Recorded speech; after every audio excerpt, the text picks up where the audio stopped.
So, who is Radhabai Atmaram Sagoon? Here in the first slide, we can see one of her advertisements. If you go on, as usual in our times, you Google her name, the first thing that comes to mind is a page by Oxford University Press, Oxford reference, the Oxford companion to the book. And there is just 2 lines.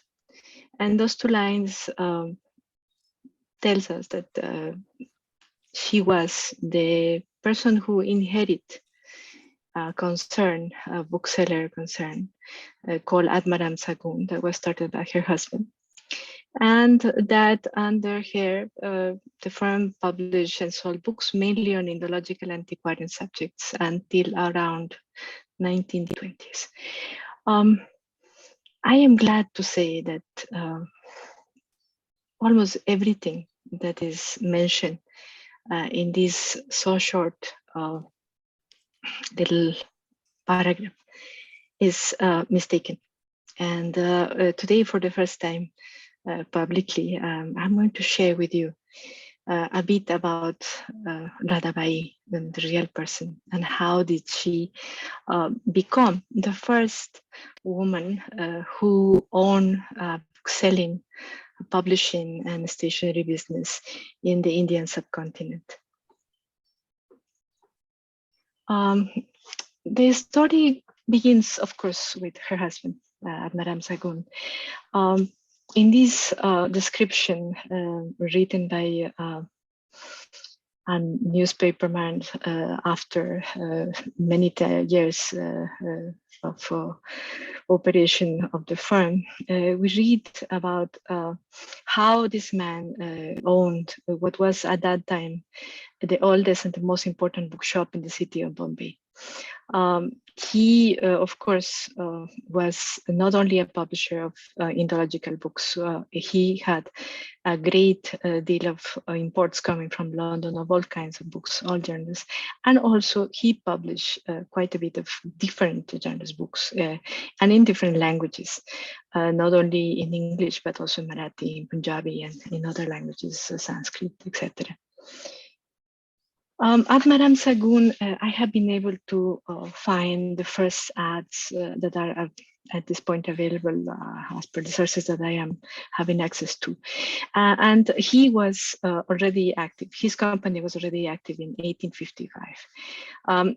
It's important also to mention it was near the Elphinstone Institution, the college, one of the major colleges of Bombay at the time, and also a hub for all kinds of publishers and booksellers, even now in Mumbai. He was also related to the Marathi community because from those days, he and his company published magazines and newspapers and books, of course. At the bottom, we see also one of the first books that I have been able to identify from him, which is something that was a very important part of their business, publication of books addressed to students and college students also. This is one of the ads that I have been able to identify. And as is mentioned, we find already here the fact that he was located at Kalbadevi Road. And there is an abundant evidence of trade in newspapers. There is a list of English language books that was often published. And the subjects, of course, veer heavily towards publications, professional subjects. Atmaram Sagoon was not very lucky at the end of his life because he had a partner that was particularly complicated. His name is Sunder Pandurang.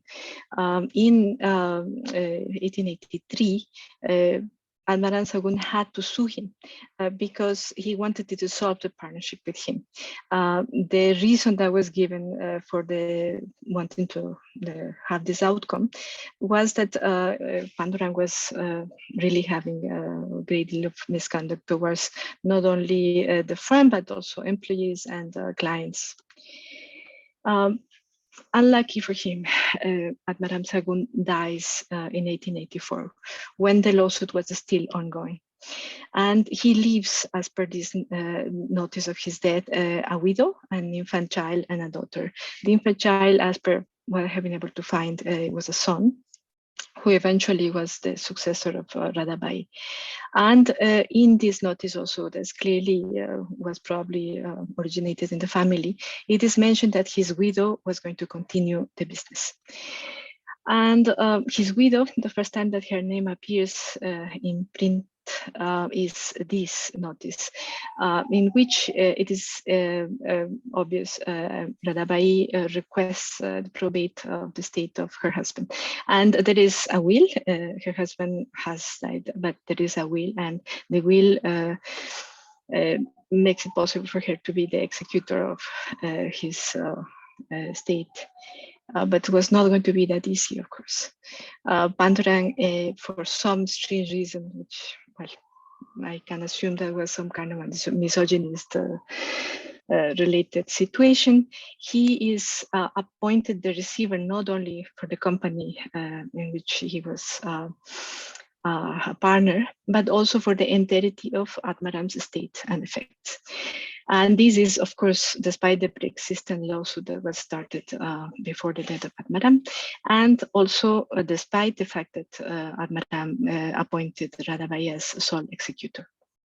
Thus, Radhabai finds herself literally in the hands of a person that was an enemy of her husband. And there we see the first evidence of her spirit, because she publishes a notice in September of 1884. And she specifically says that she's continuing the lawsuit that her husband started. And she says, I intend to carry on the business of a bookseller and publisher. And of course, not responsible for liabilities incurred by Pandurang. And in June 5th, 1885, 7 months after the previous notice, when the lawsuit is still ongoing, she publishes a notice in which she says, I have begun from today my work as a bookseller, publisher, stationer, newspaper, periodical, and general agent, and makes it very clear, obviously not only from a legal point of view it was necessary, but also probably from a personal point of view, on my own account and with my own money, and unconnected with the business of the firm of Messrs. Atmaram Sagoon and Company. And the advertisements of the firm start immediately the same day.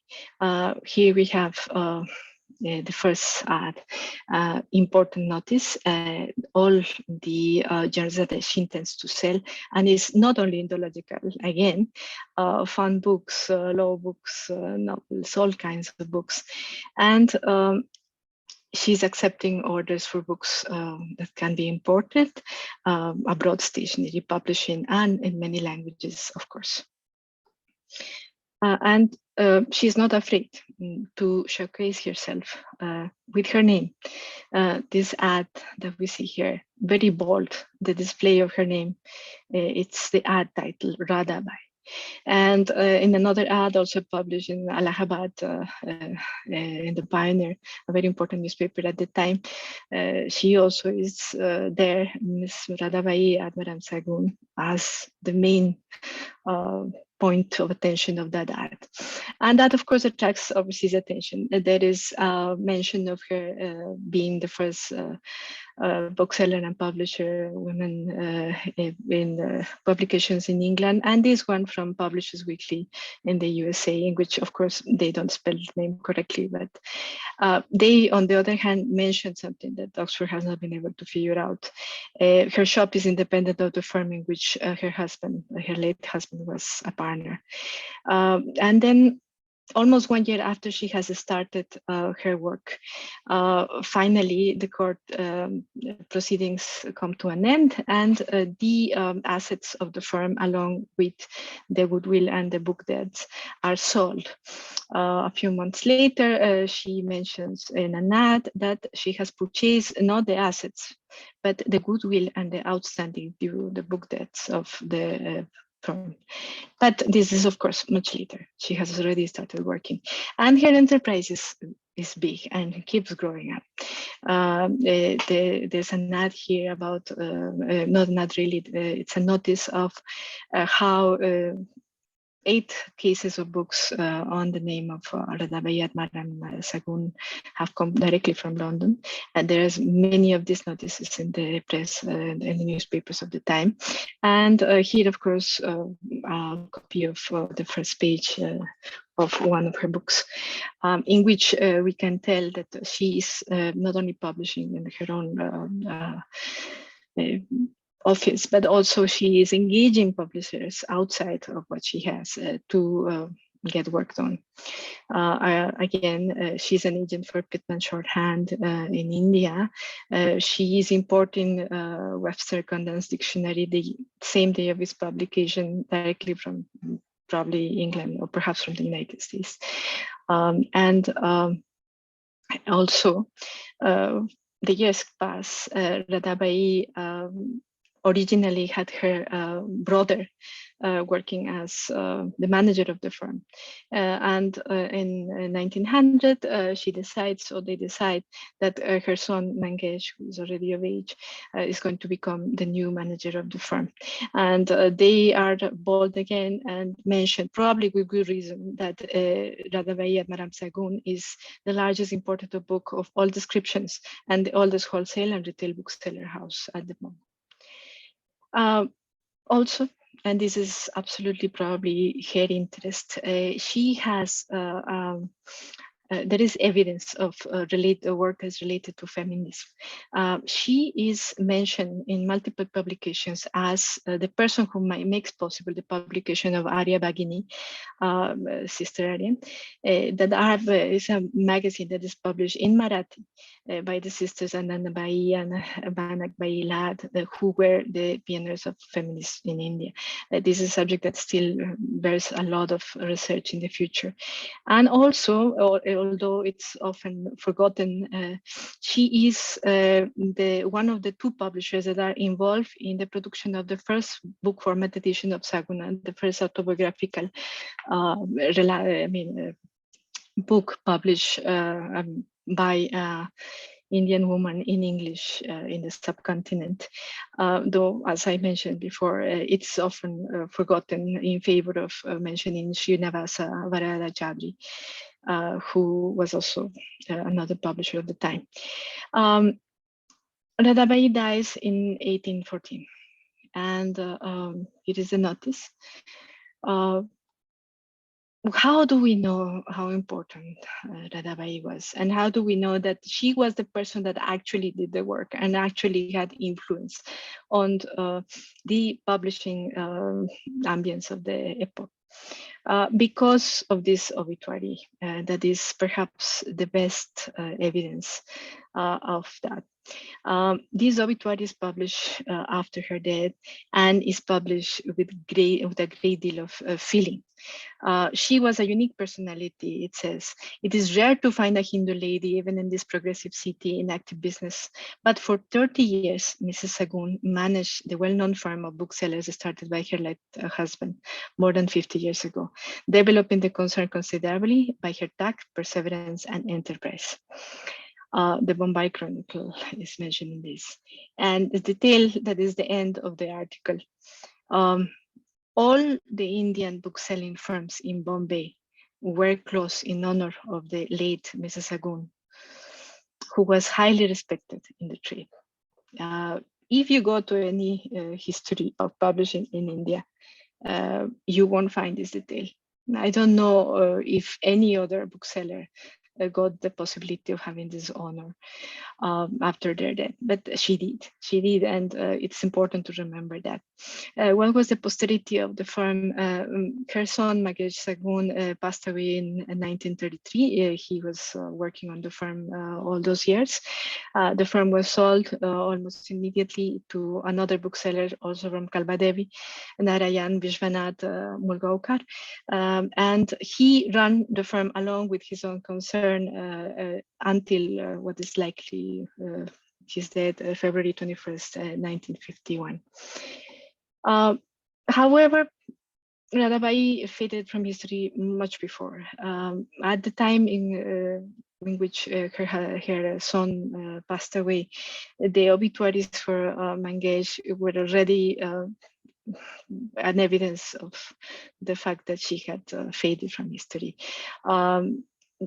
They don't mention the fact that his mother was the one that actually started the firm that in which he worked and that he owned for the rest of his life, and is not that difficult to believe, because I have seen that again and again in my country, Ecuador, and in other countries through the history of publishers who happen to be women.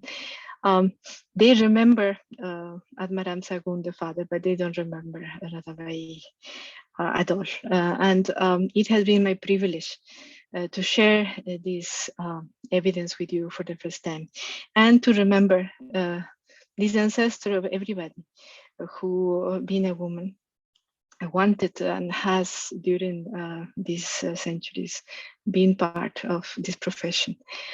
Thank you so much to all of you.